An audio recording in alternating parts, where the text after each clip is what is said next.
15 तारीख को इलेक्शन होने जा रहा है। बार एसोसिएशन का देख सकते हैं, कुछ करनाल के जो कोर्ट में वरिष्ठ जो अधिवक्ता यहाँ मौजूद है, उनसे जानेंगे कि करनाल में जो इलेक्शन है उसको लेकर क्या कहना चाहेंगे। सर, जो आपके करनाल कोर्ट में इलेक्शन है उसको लेकर कुछ बताना चाहेंगे सर हमारे दर्शकों को। देखिए दोस्तों,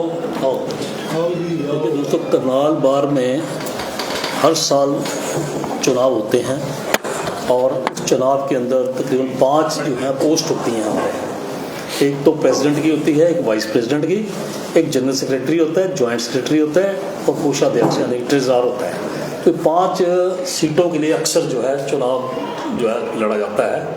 और उसी प्रकार जैसे कि अक्सर ये इलेक्शन चल रहा है, तो पिछले 45 साल से हम भी देख रहे हैं, मैं भी 3-4 बार ऑफिस बेरर रहा हूँ इस बार स्टूडेंट का, तो सही उसी तर्ज में जो है ये इलेक्शन चल रहा है।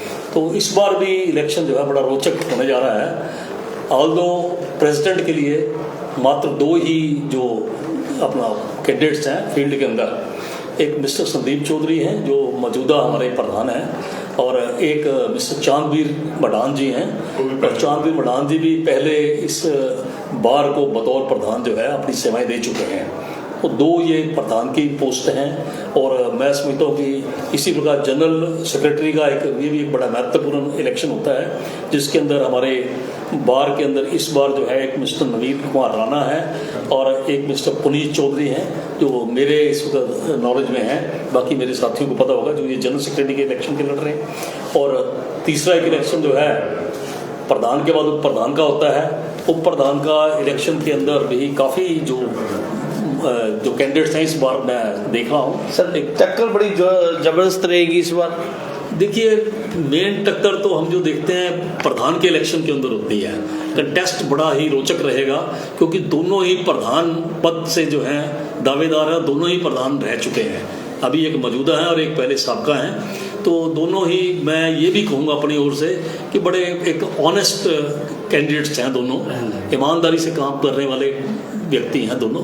बड़ा अच्छा एक व्यक्तित्व अपने साथ लिए हुए हैं। सर, हम और भी हैं, उनसे भी जान लेते हैं। सर, कुछ कहेंगे जो ये चुनाव होने जा रहे हैं, क्या चुनावों से कोर्ट का विकास होता है, कुछ उसके लेकर बताएंगे आप। देखिए, जब भी चुनाव होता है मुख्य रूप से बार के अंदर कई मीटिंग्स भी होती हैं जिसके अंदर जो चुनाव लड़ रहे हैं वो ये बताते हैं कि वो आने वाले टाइम में बार के अंदर क्या विकास करेंगे। इस वक्त जो ज्वलंत मुद्दा है जिसके ऊपर मुख्य फोकस है चुनाव का, वो है नए लॉयर्स के चैम्बर्स की बात हो रही है। चैम्बर्स का ड्रॉ निकल चुका है, 260 चैम्बर्स नए बनने हैं। आदरणीय मुख्यमंत्री जी को भी बुलाया जाएगा जिस दिन फाउंडेशन स्टेज रखा जाएगा। तो इसलिए ये मुद्दा जो है, कम से कम एक तो जो नए वकील हैं, क्योंकि हमारे जो एसोसिएशन का कॉम्प्लेक्स है उसके अंदर नंबर ऑफ चैम्बर्स की काफ़ी कमी है। तो उससे एक तो 260 जो लाइयर्स हैं, 2-2 लाइयर्स को एक चैम्बर अलाउट किया जाएगा। मौजूदा जो कॉम्प्लेक्स है इसकी बैक साइड के अंदर जगह अलाउट की गई है। तो ये एक कदम है जिसके ऊपर जो भी कैंडिडेट हैं वो अपने व्यू पॉइंट लोगों के आगे रख रहे हैं। और भी जो बार के अंदर कमी है, जो विकास की बातें हैं, वो सारी रखी जा रही हैं। हम क्योंकि जो लोग बैठे हैं हिंद एंटी क्राइम ऑर्गेनाइजेशन से जुड़े हुए हैं, हम ये अपेक्षा करते हैं कि चुनाव निष्पक्ष तो होते ही है, इसके अंदर कोई किसी प्रकार की धांधली या गड़बड़ नहीं होती। सर, खर्चा बहुत हो रहा है। हाँ, मैं उसी के बारे दिन रात पार्टियां दी जा रही है, सुनने में काफी खर्चा होता है। मैं उसी विषय पे कहना चाहता हूँ। देखो, हमारा समाज न्याय के लिए वकीलों के पास कोर्ट में आता है और सारा समाज भी ये एक्सपेक्ट करता है कि कम से कम वकीलों का जो बार का चुनाव है उसके अंदर वो ना हो जो राजनीतिक चुनाव के अंदर होता है, जैसे पैसा खर्च किया जाता है, लोगों को शराब पिलाई जाती है। तो इस प्रकार की व्यवस्था को हिंद एंटी क्राइम ऑर्गेनाइजेशन चाहता है और प्रेरणा भी देता है और अप्रोच भी करता है रिटर्निंग अफसर को कि कम से कम इन चीज़ों पर बैन लगाया जाए ताकि कम से कम समाज के अंदर बार एसोसिएशन की एक अच्छी छवि जा सके। तो ये एक चीज, हिंद एंटी क्राइम जो आपकी टीम है, कितने लोग जो अधिवक्ता जुड़े हुए हैं करनाल कोर्ट से? देखिए, हिंद एंटी क्राइम ऑर्गेनाइजेशन का एक पूरा भाई सुरेश खन्ना जी ने ऑफिस पीरियड काफ़ी बना लिए हैं और लीगल सेल के अंदर भी ब्लॉक्स के भी प्रेसिडेंट बनाए गए हैं। तो काफ़ी लोग जुड़े हुए हैं सीधे रूप से, और अधिकांश लोग सहानुभूति भी रखते हैं और इनडायरेक्टली भी हिंद एंटी क्राइम ऑर्गेनाइजेशन से जुड़े हुए हैं। तो हिंद एंटी क्राइम ऑर्गेनाइजेशन भी इस दिशा में प्रयास करेगा, अपना प्रचार करेगा, वकीलों को अप्रोच करेगा कि कम से कम इस सामाजिक बुराई से वकीलों की जो सभा है या जो वकील हैं कम से कम इस चीज़ से दूर रहे, ताकि समाज के अंदर वकील समुदाय का एक अच्छा मैसेज जा सके। हमारे साथ और भी वकील हैं, देख सकते हैं काफ़ी अनुभवी हैं, उनसे भी जान लेंगे। सर, आप कुछ कहना चाहेंगे? जो इलेक्शन चल रहा है और बड़ा एक जोरदार टक्कर दिखाई दे रही है आपस में। देखिए, ये जो हमारा बार का इलेक्शन है, ये एक हमारी रिप्रेजेंटेटिव बॉडी होती है जो सभी एडवोकेट्स को रिप्रेजेंट करती है, और इलेक्शन हमारा बिल्कुल निष्पक्ष होता है। और जो कोर्ट के अंदर कोई भी किसी तरह का डिस्प्यूट है तो हमारे ये रिप्रेजेंटेटिव आगे होते हैं।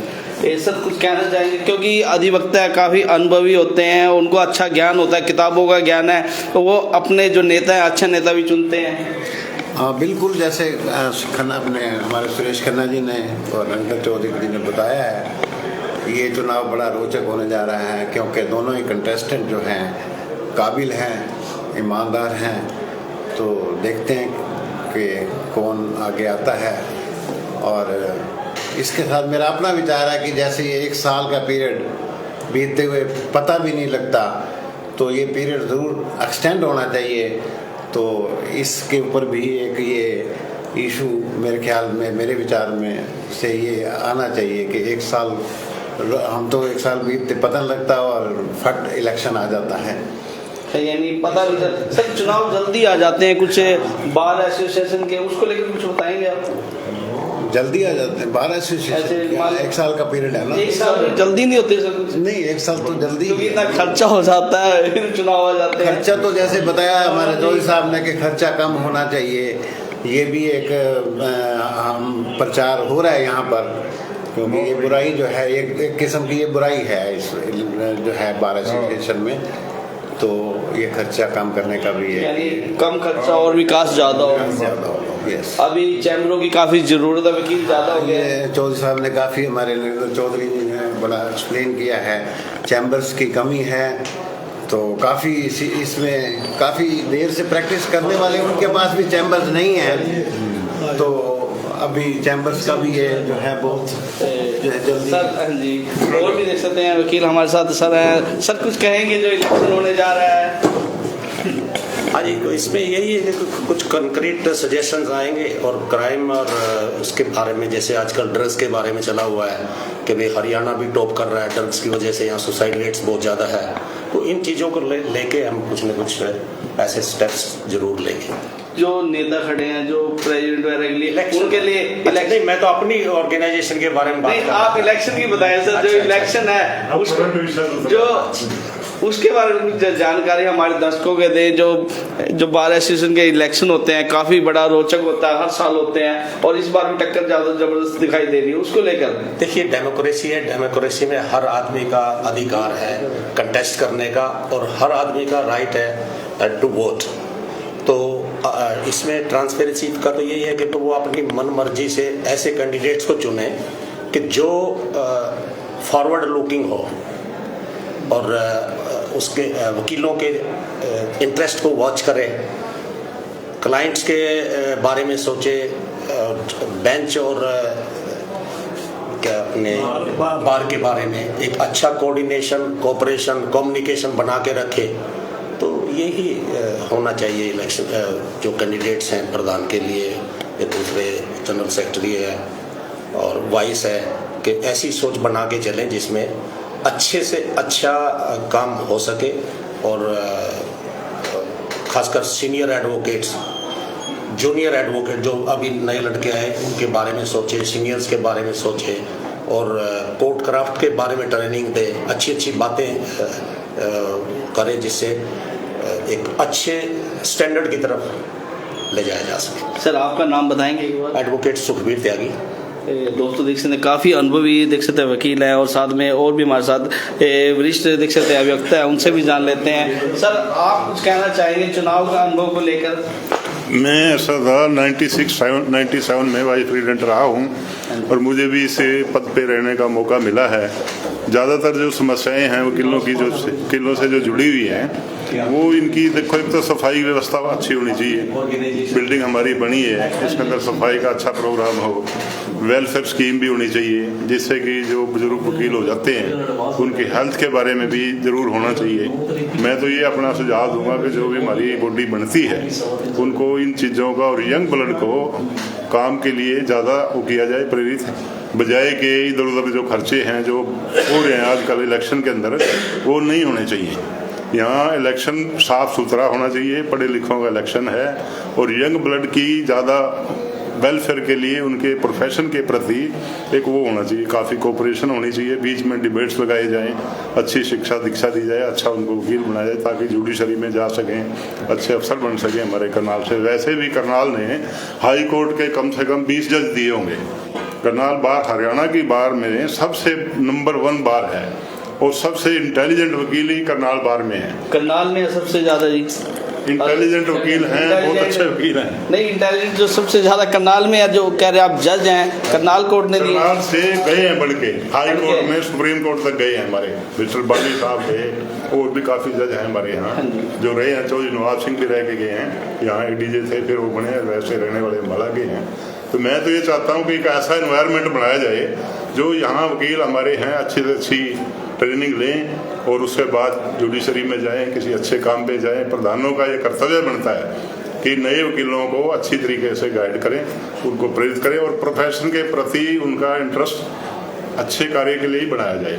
तो सर नए जो प्रधान बनेंगे उनसे क्या उम्मीद रहते हैं? क्या नए प्रधान एक तो भ्रष्टाचार मुक्त होने चाहिए, एक जातिवाद मुक्त होने चाहिए, सबको लेके चलें, सबका साथ रखें और अच्छी सोच लेके चलें। मैं तो दोनों में से जो भी बनेगा वो हमारा प्रधान होगा, क्योंकि उसको जो मेजोरिटी जो वोट्स होती हैं लोकतंत्र के अंदर वो उसी को जिसको मिलती है वही प्रधान माना जाता है। प्रधान दोनों ही बढ़िया हैं, कोई कमी नहीं है।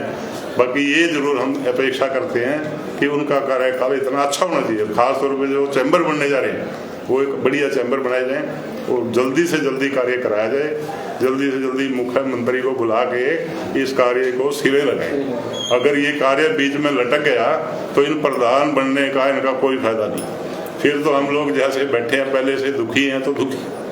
बस ये अपेक्षा जरूर है कि इनको स्पीडली, क्योंकि समय बहुत कम होता है 1 साल का, जैसे हमारे पृथ्वी साहब ने बताया है, 1 साल के अंदर अंदर जितनी जल्दी से जल्दी हो सके नए बच्चों को चैम्बर में बिठाया जाए और उनको आगे, ताकि वो अपने कार्य को ठीक रूप से कर सके। सर आप भी प्रधान रहे हैं पहले? मैं वाइस प्रेसिडेंट रहा हूँ और मैंने वहाँ फुल फ्लैज प्रधानगी की है। 6 हमने रीडरों को यहाँ से सस्पेंड करवाया था, भ्रष्टाचार मुक्त था, चौधरी बंसी लाल का राज था, उन्होंने भी एक ही बात कह रखी थी भाई भ्रष्टाचार मुक्त होना चाहिए और थोड़ा सा अनुशासन भी जरूरी है। मैं उसको डिक्टेटरशिप नहीं कहूँगा, मैं ये कहूँगा कि कम से कम अच्छा एक वो होना चाहिए सर, यानी अनुशासन के साथ हो, अनुशासन होना चाहिए, डिसिप्लिन हो, भ्रष्टाचार मुक्त हो। क्योंकि ये जो चैम्बर बनेंगे इस पे उंगली उठाई जाएगी कि इतना इतना खर्चा गलत उस पर चला गया। मैं डायरेक्ट तो नहीं कहना चाहता क्योंकि शब्द हमारे लिए ठीक नहीं है ये, लेकिन उसमें रेट को कम करके वकीलों को ऑब्लाइज किया जाए और बजाय कि इधर उधर का जो पैसा है किसी और गलत काम में न लगाया जाए। और जहाँ तक ये आज का जो दौर चल रहा है इस दौर से भी मुक्ति मिलनी चाहिए हमें, ताकि एक अच्छे वकील प्रधान पद के लिए आए, सेक्रेटरी के लिए आए। 15 कैंडिडेट लड़ रहे हैं, 5 ने बनना है जी। अब सभी मिलके एक अच्छी टीम होनी चाहिए जो मिलजुल के काम करे और एक विकास, बच्चों के वेलफेयर, नए वकीलों का, जो बुजुर्ग हैं उनकी हेल्थ के लिए भी जरूर होना चाहिए। डिस्पेंसरी होनी चाहिए हमारे यहाँ, ताकि कोई किसी वकील को कोई दिक्कत आती है, 2000 के करीब वकील 1500 के करीब वकील प्रैक्टिस कर रहे हैं, किसी समय भी किसी वकील को कोई ना कोई समस्या हो जाती है। हर बार वादे बड़े किए जाते हैं पर काम कम रह जाते हैं। वादे तो बस ये है कि अब क्या कहें, जब सत्ता में आदमी आ जाता है ना तो ऊपर देखने लग जाता है, नीचे वालों को भूल जाता है। ये हमें तो एटलीस्ट सोचना चाहिए कि हमने देश आजाद करवाया है, इतना काम किया है, वकीलों की एक अच्छी रेपुटेशन है, तो उनको तो कम से कम जो है ना ये चीजें बहुत गहराई से सोच के अच्छा एक देना चाहिए। अगर बन के बोलेंगे तो फिर दोबारा की बार लड़ नहीं सकते। आएंगे तो फिर लोगों को पता है उनके साथ क्या हिसाब किया जाएगा। Thank you sir. दोस्तों देख सकते हैं काफ़ी एक वरिष्ठ ने जो अभी ये वक्ता है उनसे बातचीत की और जो चुनाव है उसको लेकर काफ़ी गंभीरता से जो बातचीत हुई है। सर कुछ और कहना चाहेंगे, कुछ इलेक्शन को लेकर सबको नरमी से और एक दूसरे का अच्छा नेता चुनना चाहिए? वैसे तो मेरे सभी साथियों ने अपना अपना संदेश इन कैंडिडेट्स के लिए जो है यहाँ से रिलीज़ कर दिया है, लेकिन फिर भी मैं अपनी ओर से एक, जैसा कि चौधरी साहब ने बताया, नरेंद्र चौधरी ने, कि मैं एक हिंद एंटी क्राइम ऑर्गेनाइजेशन का ऑफिसर होने के नाते, प्रेसिडेंट ऑफ डिस्ट्रिक्ट करनाल होने के नाते मैं जरूर कहना चाहूँगा कि भ्रष्टाचार मुक्त जो है इलेक्शन हमेशा अच्छा होता है। ज़्यादा हम खाने पीने की ओर जोर न दें, काम की ओर सोचें, नंबर 1। दूसरी बात मैं ये सरकार को भी कहना चाहूँगा इस मंच से कि आज के दिन में शायद सरकार जो है वकीलों के लिए कुछ नहीं करती। सरकार ये सोचती कि ये एक बड़ी अमीर कौम है, इनको बहुत पैसा मिलता है, लेकिन आप कृष्ण जी देख रहे हैं कि अनएम्प्लॉयमेंट इतनी है, बहुत सारे लोग जो हैं उनको जब कोई रास्ता नहीं मिलता तो वो लॉ ज्वाइन करते हैं और हमारे प्रोफेशन में आ जाते हैं। और क्यों? उनको ऐसे लगता है कि शायद जैसे कहते हैं दूर के ढोल सुहावने, यहाँ बहुत कुछ मिलता है। लेकिन आज जो है हम भी एंटी क्राइम ऑर्गेनाइजेशन के जितने भी हम सदस्यगण हैं, जितने भी हम पदाधिकारी हैं, सभी ये चाहते हैं कि क्राइम को कम किया जाए, क्राइम जितना है उसको कम किया जाए, उसके लिए सुझाव देते हैं, उसके लिए हम प्रयासरत रहते हैं। तो इससे जब क्राइम भी कम होगा, मुकदमे भी कम होंगे तो बहुत अच्छी बात है सरकार, और हमारा एक हेल्दी नेशन एक जो है उसका निर्माण होगा। लेकिन उसके साथ साथ सरकार को थोड़ा सा ये भी सोचना चाहिए कि जो नया टर्क, यंग टर्क यहाँ पर आता है, वकील हैं, उनके पास मुकदमे नहीं होते, मुकदमे हमेशा सीनियर एडवोकेट्स को दिए जाते हैं। तो इसलिए कि वो किसी गलत रास्ते पर ना चले तो उनके लिए किसी प्रकार का स्टाइफंड जो है सरकार जो है नियुक्त करे मंथली। और ये काम कई बार सुनने में आता है कि आज एक्ट बन रहा है, आज ये आ जाएगा, हो जाएगा, लेकिन वो कभी हो नहीं पाता। तो मैं अपनी ओर से सुझाव देता हूँ, मैं अपील करता हूँ सरकार को कि हमें इस चीज़ का कोई ना कोई जो है बेनिफिट दिया जाए। हमारे जितने यंग टर्क थे, कम से कम नए लायर्स को 5 साल तक उनको कुछ 20-25 हज़ार मंथली जो है एक तरह का जो है उनको स्टाइफंड दिया जाए, जैसे कि बुजुर्गों को पेंशन दी जाती है क्योंकि वो कमाने में समर्थ होते हैं। इसी प्रकार नए वकीलों को कुछ ना कुछ देना सरकार का एक नैतिक कर्तव्य बनता है। मैं अपने मुख्यमंत्री से, जो पूरे हरियाणा के लिए प्रयासरत रहते हैं, कोई आदमी भूखा ना रहे, कोई आदमी गरीब ना रहे, कोई आदमी के पास कमी ना हो, सभी बड़े आगे प्रोग्रेस करें, उसके उसी एवज में, उसी तर्ज में मैं मुख्यमंत्री से भी अपील करता हूं कि हमारे यंग लायर्स को कुछ ना कुछ मंथली जो है गवर्नमेंट की तरफ से उनके अकाउंट्स में आना चाहिए, जैसे बाकी लोगों को वो देते हैं। और दूसरा मैं ये कहूँगा कि जब भी इलेक्शन होता है, आपकी बात मिस्टर सुरेश चौधरी ने कई बड़े वादे किए जाते हैं, सत्ता में चलते कुछ नहीं, ऐसा भी ज़्यादा ऐसा कुछ नहीं है, लेकिन बात कुछ हद तक तर्कशील है। लेकिन फिर भी हम ये चाहते हैं कि साल का समय, of course it is very less, ये हाई कोर्ट्स तक भी कई बार हम लोग गए हैं लेकिन किसी ने इसकी सुनवाई नहीं करी, तो minimum it should be for 2 years, क्योंकि संभलने में, करने में भी थोड़ा समय चाहिए ताकि हम गलत रास्तों पर ना चल सकें और ग्रेजुअली धीरे धीरे शांतिपूर्वक सारे काम सबको साथ लेकर चलें। तो मैं ज़्यादा नहीं कहूँगा कि बाकी जितने कैंडिडेट्स लड़ रहे हैं उनके लिए हमारा आशीर्वाद है, बेस्ट विशेज़ है, और परमात्मा से, इससे ऊपर परमात्मा से दुआ करते हैं कि अच्छे लोग जो हैं इलेक्शन को जीत कर आपके इस बार को जो है इसका प्रतिनिधित्व करें। धन्यवाद। दोस्तों देखा आपने, काफ़ी एक अनुभव दिया सभी हमारे दर्शकों को, और हम भी सबसे अपील करेंगे इस वीडियो को लाइक शेयर करें और ये वीडियो सब वकीलों तक पहुँचे, जो कैंडिडेट खड़े हो उन तक पहुँचे।